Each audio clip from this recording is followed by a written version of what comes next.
My name is John Passfield. I'm going to read some short sections from my novel, Pauline Johnson, Know Who I Am, and then read two poems from the writings of Pauline Johnson. The book that I'll read from is Flint and Feather, the complete poems of Pauline Johnson, as she calls herself in that collection.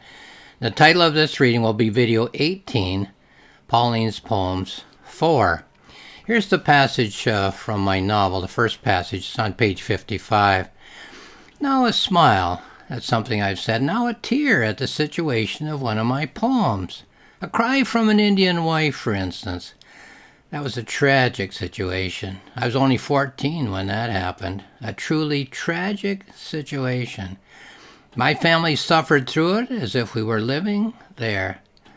John A. MacDonald, Louis Riel. Just where did our loyalties lie? A mother came up to me after I read that poem. She waited to talk to me. White skin and tears in her eyes. She said she'd never thought of what it was like for the other side. Well, here's that poem now. It's on page 17 of Flint and Feather. A cry from an Indian wife. My forest brave, my red-skin love, farewell. We may not meet tomorrow. Who can tell what mighty ills befall our little band, or what you'll suffer from the white man's hand? Here's your knife. I thought 'twas sheathed for eye. No roaming bison calls for it today. No hide of prairie cattle will it maim. The plains are bare. It seeks a nobler game. 'Twill drink the lifeblood of a soldier host. Go, rise, and strike, no matter what the cost. Yet, stay. Revolt not at the Union Jack, nor raise thy hand against this stripling pack of white-faced warriors, marching west to quell our fallen tribe that rises to rebel. They are all young and beautiful and good. Curse to the war that drinks their harmless blood. Curse to the fate that brought them from the east to be our chiefs, to make our nation least that breathes the air of this vast continent. Still their new rule and counsel is well meant. They but forget we Indians owned the land from ocean unto ocean, that they stand upon a soil that centuries agone was our sole kingdom and our right alone.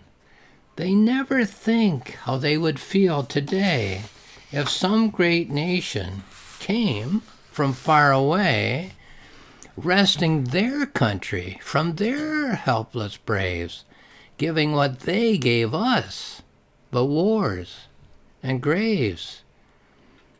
Then go and strike for liberty and life and bring back honor, dear Indian wife.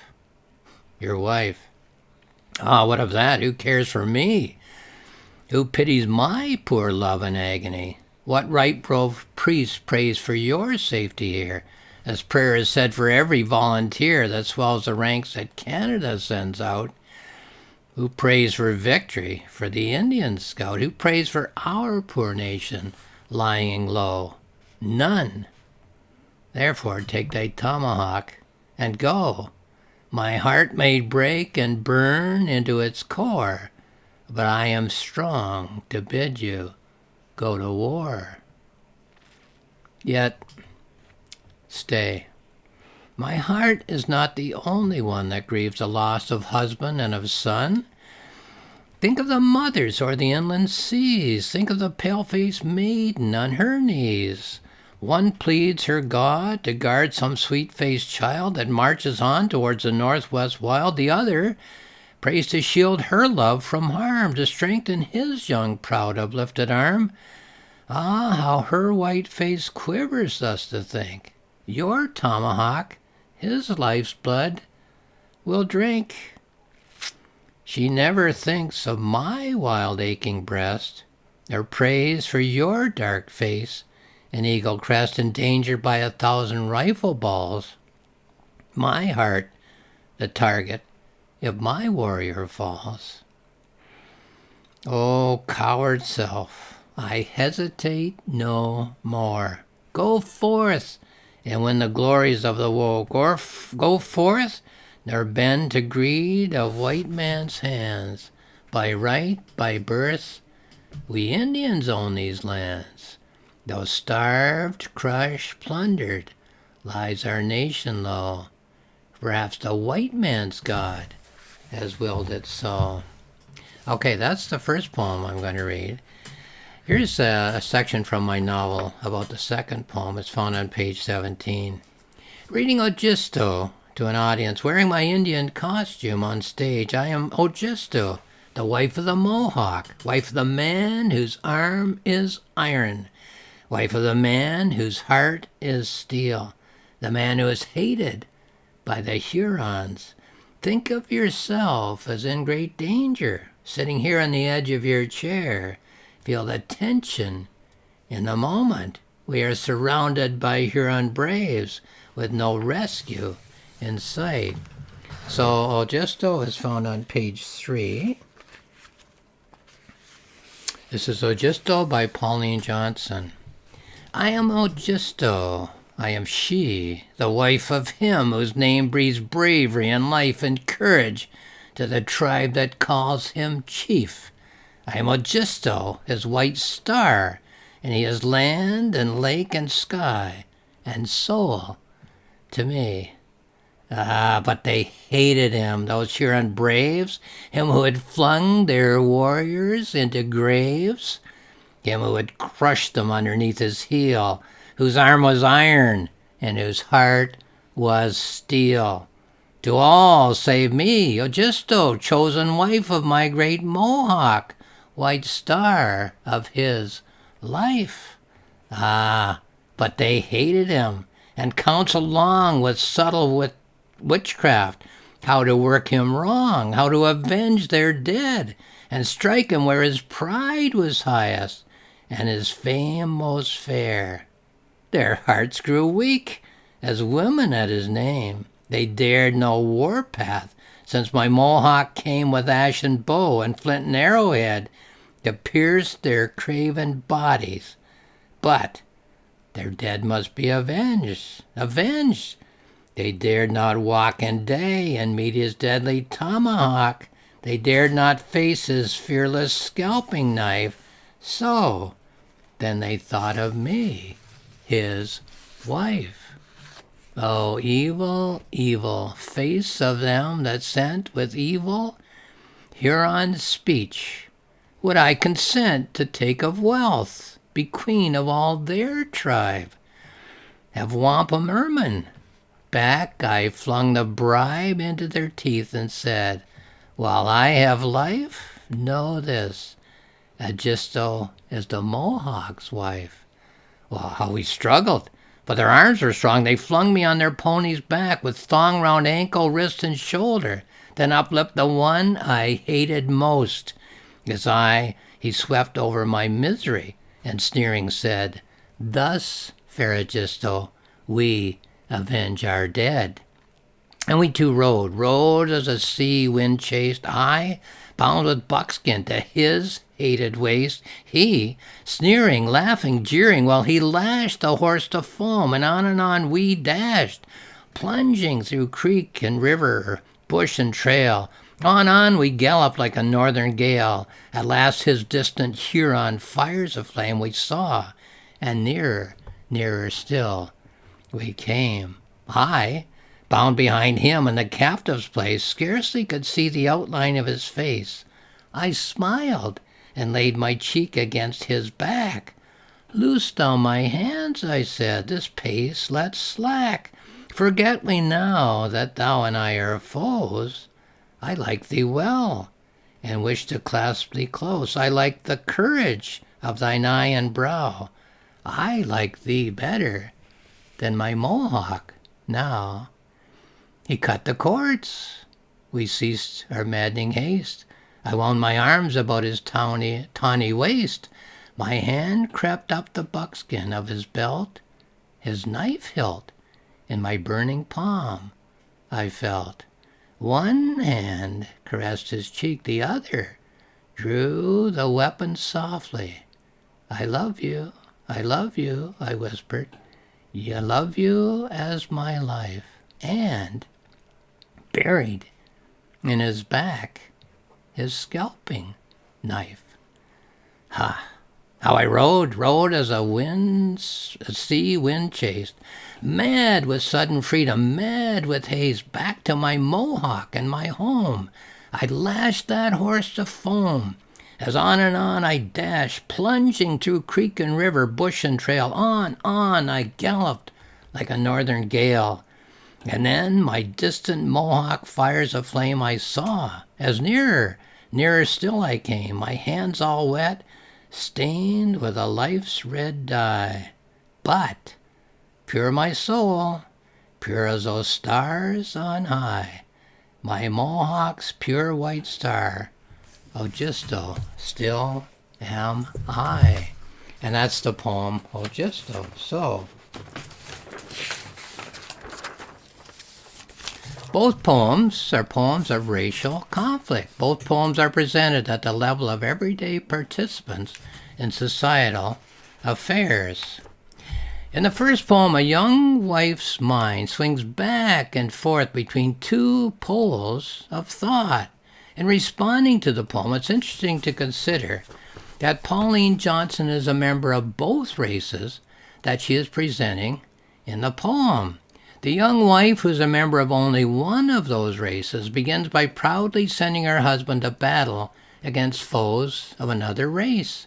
Her second thought is that it is the people on the ground, as it were, on both sides, who have the most in common, and that it is the leaders who are quarreling over who owns the land that all people live upon. Her third thought is that the fighting will bring honor to her people, which she will be glad to receive.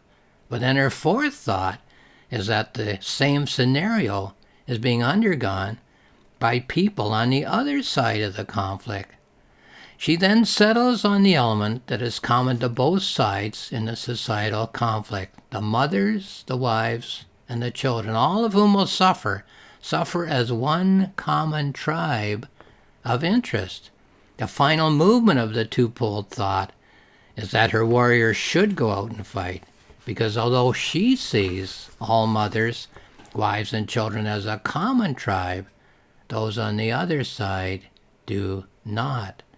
The poem is a tragedy, as it presents the failure of the truly oppressed, the mothers, wives, and children on both sides of the racial barrier, to break the chains of racial and tribal loyalties and to reach out in empathy to those with whom they share the common bond. The second poem presents a racial divide that has been going on for generations, presumably for centuries, and a young woman who is born into this situation, who accepts its continuance as inevitable and even preferable. She has been captured, and having been seen as a possible weakness in enemy armor, has been offered a bribe to change sides in the racial war. She's been seen as one who might be a weakness because she belongs to a separate tribe, the tribe of the women, and not the tribe which is at odds, the warrior tribe, to which all the men of both sides in the conflict belong. In order to gain an advantage, the young woman pretends to have changed sides in the male conflict, and when she sees her chance, when her captor is off guard, she plunges a knife into the hated enemy's back. She then rides in triumph away from the enemy warrior tribe to the safety of her own warrior tribe. Now, it's interesting to me that Pauline Johnson, the writer, is sometimes seen as an adherent of the sentimentality of her time, of the time before the poetic revolution of the early 20th century, of the hard-edged poetry of Eliot and of Pound. I would say that although she lives in a time which prefers sentimental literature, she chooses to present situations which could easily lend themselves to sentimentality, but that in doing so, she creates what I would call hard endings. The key is that she is an equal member of two of the male-dominated societies of her time, but that she is also a member of the disempowered, except by association, female society of her time.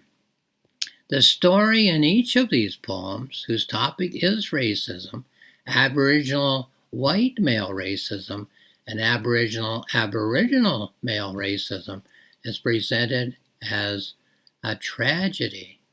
Each poem presents the failure of the main character, whether male or female, to move out of the backward-looking mode of racism and forward to the future of a common humanity. As a poet, Pauline Johnson is not a sentimentalist at all, but is a hard-headed realist who declines to pull her punches on the subject of the difficulties of overcoming racism as a means of perceiving and responding to the world in which she and her characters are living. She writes from a perspective of being an equal member of two separate races, a point of view from which very few writers are privileged to speak. Yes, there are sentimental poems in the Pauline Johnson writings, but the poems that speak to us are as hard-edged and blunt as any poems that we could write about the difficulties of human interaction today. So the two books that I've been reading from are my novel, Pauline Johnson, Know Who I Am, and the collection of poems, Flint and Feather, the complete poems of E. Pauline Johnson. So have a look at those books if you're interested in the topic. Thank you for watching this video.